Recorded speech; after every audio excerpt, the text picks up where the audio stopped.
Nos dice defensa de quién es, doctor. Jaime Yoshiyama Tanaka, sus señorías.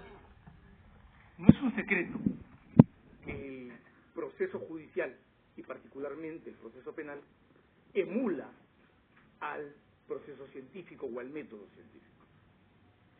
En el curso de una investigación para poder llegar hasta un juicio oral, tenemos que cumplir con los pasos de observación de un fenómeno, formulación de una hipótesis, experimentación, emisión de conclusiones y su publicación y comparación. Cuando llegamos a este último paso, que es la publicación y comparación, se da la oportunidad de ejecutar lo que Karl Popper, en su trabajo sobre metodología científica, llamó la falsación. Es el momento en que presentamos todos los argumentos que falsean la tesis levantada por el investigador a fin de definir si es cierta, si es válida o es inválida. Si la tesis es falseada, la tesis obviamente queda invalidada. No una, sino muchas veces, sus señorías, los experimentos científicos, a pesar de haber seguido meticulosamente cada uno de estos pasos, han fracasado. Uno de los fracasos más notables, permítanme relatarles esto, sus señorías, fue el experimento que Michelson y Morley ejecutaron entre 1881 y 1887 para demostrar la existencia del éter. Desde los tiempos de Aristóteles se decía que existía un medio, un fluido, una sustancia a través de la cual viajaba la luz y viajaba el sonido. Con el propósito de demostrar esto, Michelson y Morley llevaron adelante este experimento científico. Crearon un instrumento llamado el interferómetro. Todo fue cuidadosamente planeado, pero el resultado fue, sus señorías, la prueba de todo lo contrario que querían demostrar Michelson y Morley. Michelson y Morley demostraron que el éter no existía cuando su propósito era demostrar que sí existía. Yo tengo que decirles hoy, sus señorías, que algo similar va a ocurrir en este juicio, que un fenómeno muy parecido va a ocurrir en este juicio. El Ministerio Público ha levantado la tesis de un lavado de activos ejecutado en organización criminal por mi defendido y otras personas más. Nosotros sostenemos que en el curso de este juicio se va a probar exactamente lo contrario, que no ha habido ningún lavado de activos. Y vamos a empezar señalando los hechos públicos y notorios. El 25 de noviembre de 2018, mi defendido don Clemente Jaime Yoshiyama Tanaka reconoció ante los medios de comunicación haber pactado aportes con el señor Juan Rasmus Echecopar y con el señor Dionisio Romero Pauletti. No tuvo ningún problema en aceptar esto, como tampoco tuvo problema en señalar que había él diseñado un esquema de simulación por el cual quedara oculta la identidad del verdadero aportante con la presencia de otros aportantes. La simulación, su señoría, lo conocen ustedes mejor que yo, está en el Código Civil. Y solo tiene relevancia penal si es que produce un daño o contraviene este código que está aquí en este momento conmigo. No se trató, por tanto, sus señorías, de un lavado de activos, porque el dinero recibido provenía de fuente lícita. En el curso del proceso,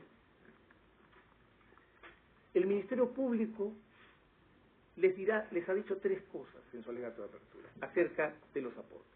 Que Odebrecht hizo un aporte de $1 millón, que el señor Rasmus hizo aportes en las campañas 2011 y 2016 por $7 y pico millones, y que el señor Romero hizo un aporte de casi 4 millones en las campañas 2011 y 2016.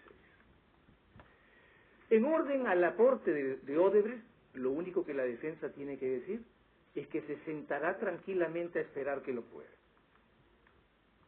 La regla básica en un proceso es que quien afirma algo tiene que probarlo.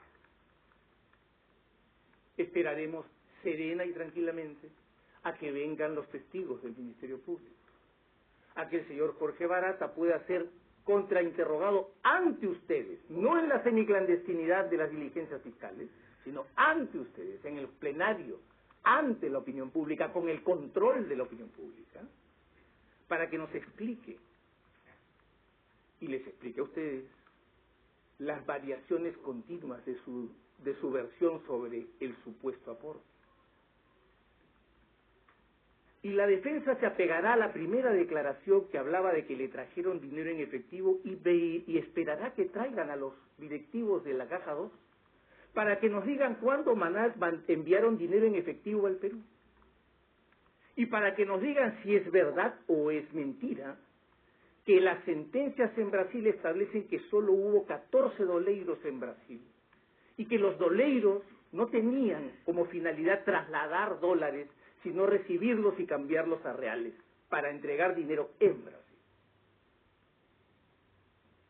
Cuando escuchen estas cosas, sus señorías, ustedes podrán llegar a la conclusión de si hay o no bases sólidas para probar la tesis del Ministerio Público acerca del aporte de Odebrecht.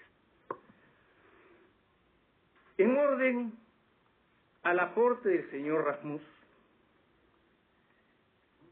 es importante subrayar que el Ministerio Público no podrá probar de ninguna manera que don Juan Rasmus Echecopar, al momento de efectuar los aportes o para obtener los fondos de su aporte, tuvo que practicar una administración fraudulenta de Sudamericana de Fibras.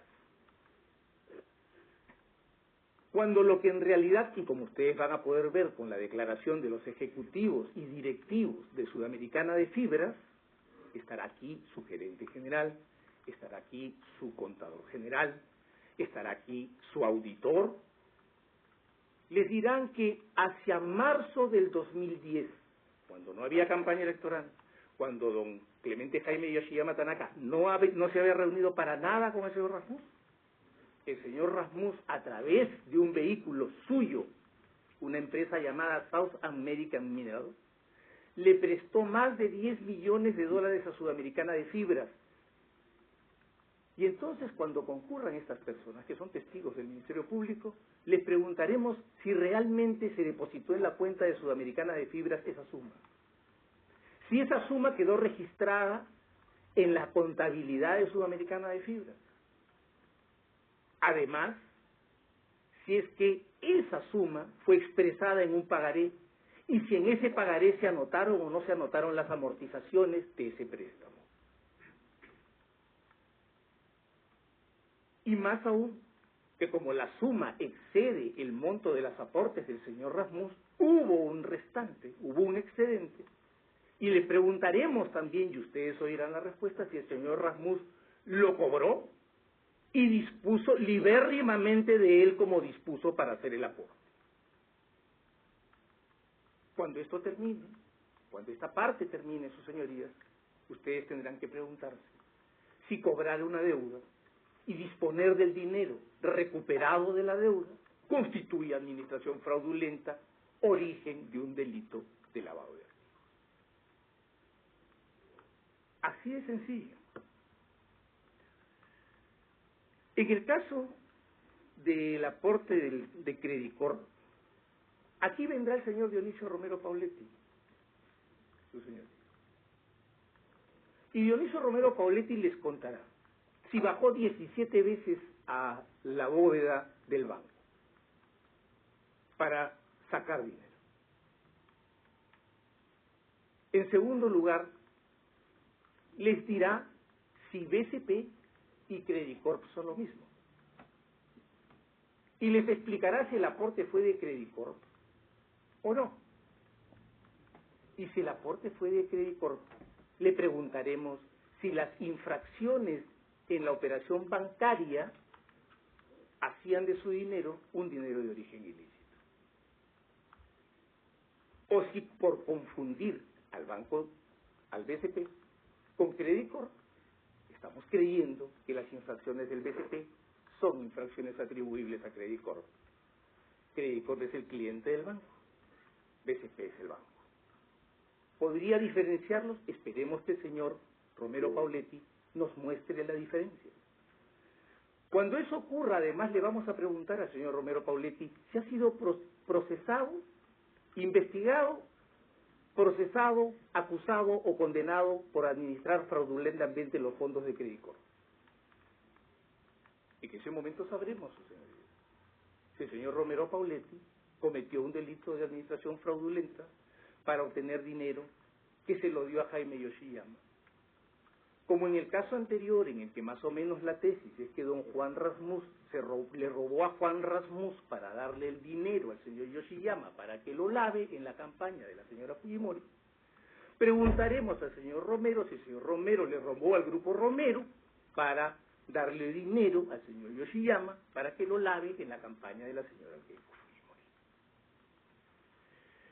Sobre el aporte de Santiago Calle Quirós, estruendoso cargo de dinero de origen ilícito, cuando llegue el momento de leer los documentos, ustedes podrán ver la disposición fiscal de archivo de la investigación por tráfico de drogas contra el señor Calle Quirós, la disposición que declara consentida la decisión y las cartas enviadas por el gobierno de los Estados Unidos comunicando el retiro del señor Calle Quirós de la lista mandada por la ley Kingpin. Cuando eso termine, ustedes tendrán que preguntarse si efectivamente el señor Calle Quirós era un narcotraficante y si producto de sus actividades de narcotráfico hizo un aporte para la campaña de la señora Fujimori, para que la lavara la señora Fujimori en su campaña. Como ustedes podrán ver, sus señorías, para que haya obstrucción a la justicia se requiere que haya delito. Un delito que uno trate de ocultar para que no se vea. Amenazando o comprando testigos. Y entonces ustedes entenderán o preguntarán, tendrán que preguntarse si es que había razón, porque los seres humanos somos seres teleológicos, perseguimos finalidades. Y yo solo puedo perseguir la finalidad de obstruir a la justicia si quiero ocultar un crimen, y para eso previamente, como lo estoy diciendo, tiene que haber un crimen. En cuanto a la falsa declaración en procedimiento administrativo, yo les voy a pedir que haga un simple cálculo aritmético. Jaime Yoshiyama tenía más de 67 años al tiempo de los hechos. El delito que se le imputa es un delito cuya pena alcanza los 2 años. Y lo que tenemos que preguntarnos es si existen límites temporales al ejercicio de la acción penal. Entonces sus señorías me responderán. Cuando todo esto haya ocurrido ante los ojos del colegiado, cuando todo esto haya podido ser visto, la defensa del Clemente Jaime Yoshiyama Tanaka les va a pedir, con la serenidad de los justos y la grandeza de los fuertes, que dicten una decisión absolutoria, que lo absuelvan de los cargos levantados por el Ministerio Público, que lo exoneren o por lo menos rechacen la pretensión resarcitoria que ha levantado el actor civil, y que lo dejen ir a su casa a sus 80 años a disfrutar de su esposa, su hijo, su nuera, sus nietos y los últimos años de su vida. Y que en esos últimos años de su vida tenga él la posibilidad de entender que ese fallo absolutorio lo resarcirá de 15 meses de prisión en un establecimiento penitenciario sin que haya existido un motivo valedero. Muchas gracias, señores. Gracias.